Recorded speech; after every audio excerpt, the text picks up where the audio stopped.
जलगांव स्थित इकरा theme college में इकरा Shaheen academy के उन उत्कृष्ट विद्यार्थियों का भव्य सम्मान किया गया, जिनका चयन विभिन्न मेडिकल कॉलेजों में हुआ है। इसके साथ ही इकरा शाहीन टैलेंट सर्च स्कॉलरशिप परीक्षा में सफल विद्यार्थियों को छात्रवृत्ति प्रदान की गई। कार्यक्रम में प्रमुख अतिथि के रूप में प्रख्यात शिक्षाविद प्रोफेसर गयास उस्मानी उपस्थित रहे। इस अवसर पर इकरा शिक्षण संस्था के अध्यक्ष अब्दुल करीम सालार, सचिव एजाज मलिक, हारून बशीर, जावेद सर ने भी मार्गदर्शन किया। इस कार्यक्रम में शिक्षा क्षेत्र से जुड़ी कई गणमान्य हस्तियां मौजूद थीं। कार्यक्रम का सफल संचालन साबिर मुस्तफा आबादी ने किया।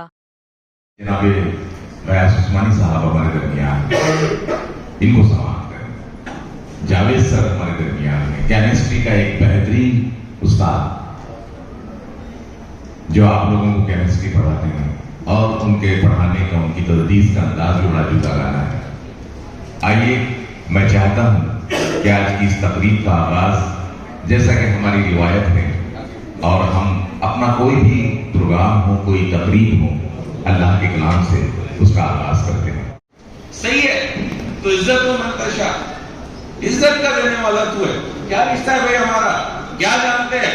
आज हम दिल से उनका इस्तेमाल कर रहे हैं। सबसे अच्छा परफॉर्मेंस दिया इकरा उर्दू हाई स्कूल सालार नगर ने दिया, 2 नंबर पर बेहतरीन परफॉर्मेंस दिया। 100 मार्क्स 240 लेने वाले 39 बच्चे, एक लंबी फहरिस्त इकरा उर्दू हाई स्कूल सालार नगर से लगा दी। जूनियर कॉलेजेस में बहुत अच्छा रिजल्ट दिया। हाजी नूर मोहम्मद चाचा जूनियर कॉलेज, जिसको हम एंग्लो उर्दू जूनियर कॉलेज बोलते हैं, इसके जिम्मेदार प्रिंसिपल सर और प्रेसिडेंट सर दोनों बैठे। ये महीने भर से ये लोगों ने, पूरी टीम ने ये डेटा कलेक्ट किया। ये डेटा अभी तो भाई 25-50 पेपर चेक करना नाक में दम आता है। सैकड़ों पेपर की जांच की गई। मैंने कहा कि हमारी अनविजिबल फोर्स, चारों तरफ पाटिल याद आता है, अनविजिबल फोर्स मार्स, वो जो बच्चे का तारुफ मैंने आपको दिया, इन्होंने कंटिन्यूअस काम किया, रात दिन काम किया। सैकड़ों पेपर जांचना, उसका एक्यूरेट रिजल्ट निकालना, सॉफ्टवेयर और टेक्नोलॉजी की मदद से लेना, ये आसान काम नहीं है। ये काम हुआ है। इस काम के एवज में क्या है? इस काम के एवज में ये है कि जनाब अब्दुल करीम सालार साहब ने कहा कि सर, जेब तो खाली है लेकिन हौसले बुलंद है। ये बच्चे अगर मेहनत करके आते हैं तो इनको स्कॉलरशिप डिक्लेयर करेंगे हम। आज वो स्कॉलरशिप के डिक्लेयर करने का वक्त आ गया है। इसी प्रोग्राम में 12वीं के फर्स्ट, सेकंड, थर्ड बच्चों को स्कॉलरशिप डिक्लेयर की जाएंगी। 10 के फर्स्ट, सेकंड, थर्ड बच्चों को स्कॉलरशिप डिक्लेयर की जाएंगी। 100%, 75%, 50%। नोमान यहाँ पे बैठा है। नोमान खान किधर है? इकरा शाहीन से जो हमारा वो लास्ट में बच्चा खड़ा है, नॉर्मल बच्चा, इकरा शाहीन से आया। लास्ट ईयर के टेस्ट में शहर में टॉप किया। आज वो बच्चा 2 साल से एकेडमी में पढ़ रहा है। हमने फीस के नाम पर 1 रुपया बच्चे से नहीं लिया। हमने कहा कि बेटा तुम पढ़िए बस। प्रैक्टिकल एग्जाम कब से? 10th बच्चे प्रैक्टिकल एग्जाम्स 2 फरवरी से 18 फरवरी तक। आपके थ्योरी एग्जाम्स 10th वाले कब से हैं? यस, रमजान और आपके 10th एग्जाम 7 में स्टार्ट होंगे। 12th के स्टूडेंट्स, आपके एग्जाम कब से? प्रैक्टिकल एग्जाम्स 12th वाले 23 जनवरी से। और थ्योरी कब से हैं? यस, 10 फरवरी से। प्रीलिम कब से हैं? 9 जनवरी से। आज तारीख कितनी है? 20 दिसंबर। आपके पास सिर्फ 20 डेज है। ये डेट्स की बात होगी। बच्चों, आप जितने यहाँ पे बैठे हैं, अल्हम्दुलिल्लाह आप तमाम ने एक बेहतरीन जलगांव शहर का एग्जाम क्वालिफाई किया है। आपकी प्लानिंग क्या होनी चाहिए? बच्चों, जब आप अपने एग्जाम खत्म कर चुके तो तकरीबन 15 मार्च को होंगे। कब होंगे? 10 वाले 15 मार्च को आपके एग्जाम खत्म होंगे। और विद ऑप्शन जो ऑप्शनल सब्जेक्ट है, आपके 18 मार्च को आखिरी एग्जाम होगा। बच्चे जब आप ईद मना रहे होंगे तो ईद के साथ साथ आपको एक और काम करना है।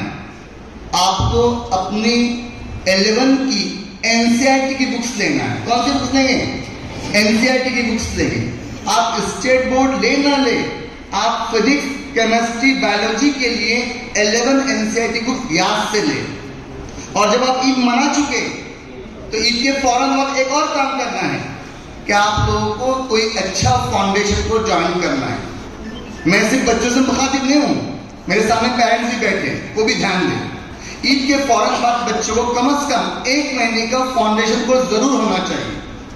मैं कतई नहीं कह रहा हूं कि फाउंडेशन आप यहां करें, यहां करें, यहां करें। अब फाउंडेशन में ऐसा क्या होगा जो बच्चों में अब नहीं है? बिल्कुल है, अल्हम्दुलिल्लाह हमारे बच्चे बहुत ज़हीन हैं, बहुत टैलेंटेड हैं, लेकिन फाउंडेशन कोर्स में वो सिलेबस जो 8वीं, 9वीं और 10वीं में पढ़ा गया है, उस सिलेबस को एनसीईआरटी की बेस पर ब्रिज के फॉर्म में, एक पुल के फॉर्म में फाउंडेशन में पढ़ाया जाता है। जो क्वेश्चन बच्चे 5-5, 6-6 मिनट में लिखते हैं, वो क्वेश्चन को 54 सेकंड में कैसे सॉल्व करना है, ये फाउंडेशन में सिखाया जाता है। और इतना काफी नहीं है, जब आप अपना फाउंडेशन पूरा कर चुके, इस दौरान में पेरेंट्स बच्चों को साथ मिलकर तय करना है कि मुझे 11th-12th कौन सी कॉलेज में करना है, उसके लिए मुझे ऑनलाइन या ऑफलाइन कौन सी कोचिंग ज्वाइन करनी है। अगर मैं ऑनलाइन कोचिंग ज्वाइन कर रहा हूं तो ऑनलाइन के नुकसान आप अपने आंखों से देख चुके हैं।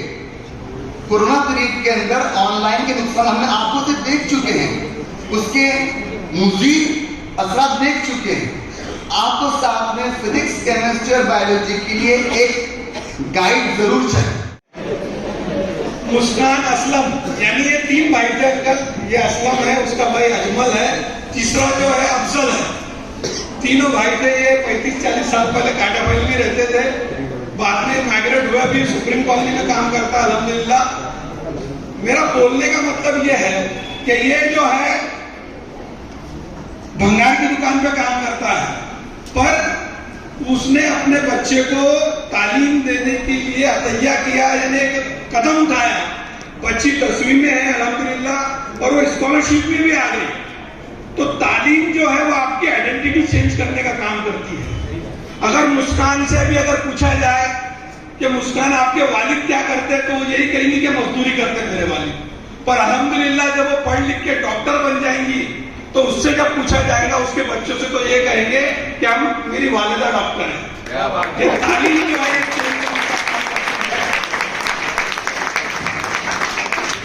आप जितने भी बच्चे यहाँ मौजूद हैं, मेरी आपसे मुद्देमाना गुजारिश है कि एकेडमी का नाम ही शाहीन है। शाहीन जो है वो अल्लामा इकबाल का पसंदीदा परिंदा है कि नहीं है? कि तू शाहीन है, बसेरा कर पहाड़ों की चट्टानों पर, अलामत के तौर पे इस्तेमाल किया, और उसको एक तमसील है जिससे कहा जाए। तो शाहीन की जो लाइफ होती है, एवरेज लाइफ जो परिंदे की लाइफ है बाज की, वो 70 साल है।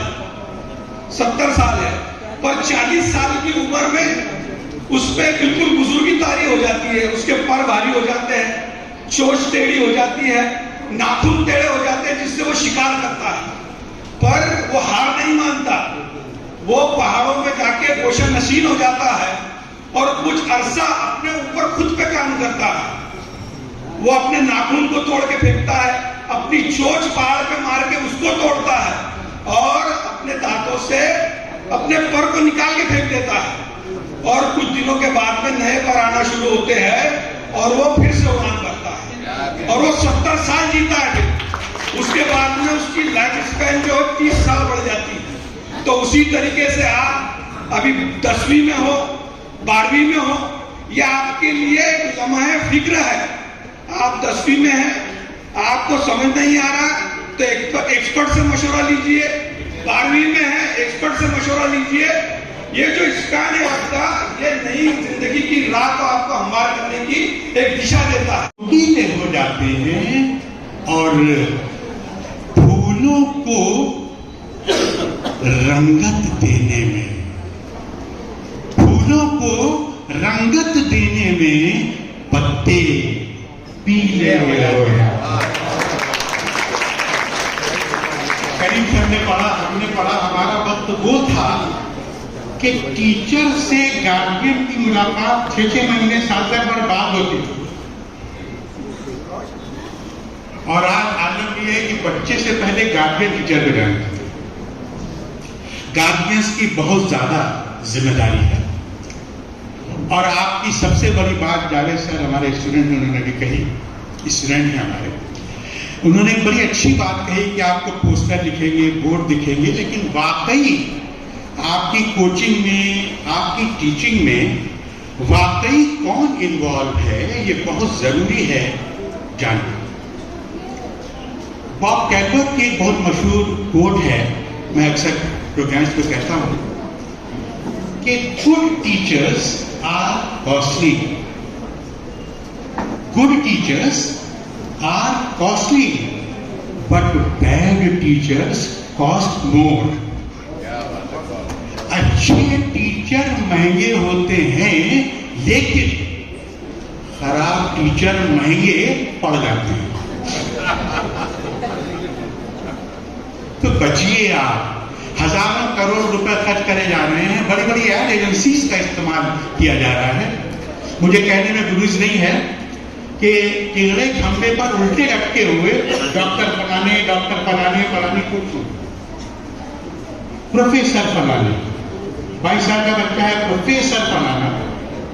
मैं यूजीसी का रिकॉग्नाइज्ड प्रोफेसर हूं, इस महफिल में कुछ और भी हो। सर, प्रोफेसर बनने के लिए कितने पापड़ बेलने पड़ते हैं, कितनी गाइडलाइंस है। वो अच्छे टीचर हो सकते हैं, लेकिन हमारे लोग इंप्रेस हो जाते हैं कि अगर गलती से प्रोफेसर नहीं लिखा तो शायद क्वालिटी खराब हो। व्हाट्सएप नंबर आज तो सारे बच्चों के पास इंस्टाग्राम है,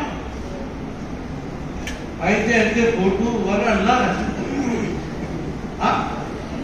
वो अच्छा, मजे की बात यह है कि उसके ऊपर जो काला पीला रहता ना, हमें ऐसा अच्छा लगता मत उसको राशन कार्ड दे, आधार कार्ड का फोटो लगा दे। अगर उसके रिश्ते के लिए आधार कार्ड का फोटो भेजे, पूरी दुनिया में घूम के आएगा, आपकी लड़की भी देगा। लेकिन व्हाट्सएप पे तो क्या चिपका रिश्ते टूट के आकर क्या शाहरुख खान है। तो ये इंस्टाग्राम के व्हाट्सएप, अभी कई बच्चों को कॉलेज में मैंने देखा, जूनियर कॉलेज के कुछ बच्चे सीनियर कॉलेज के बैठे बैठे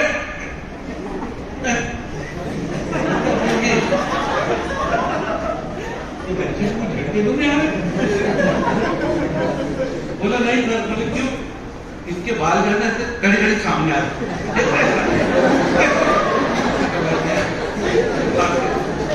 भाई आगे कुछ होंगे तो गौर करना, 1000 के बाद चले जाते।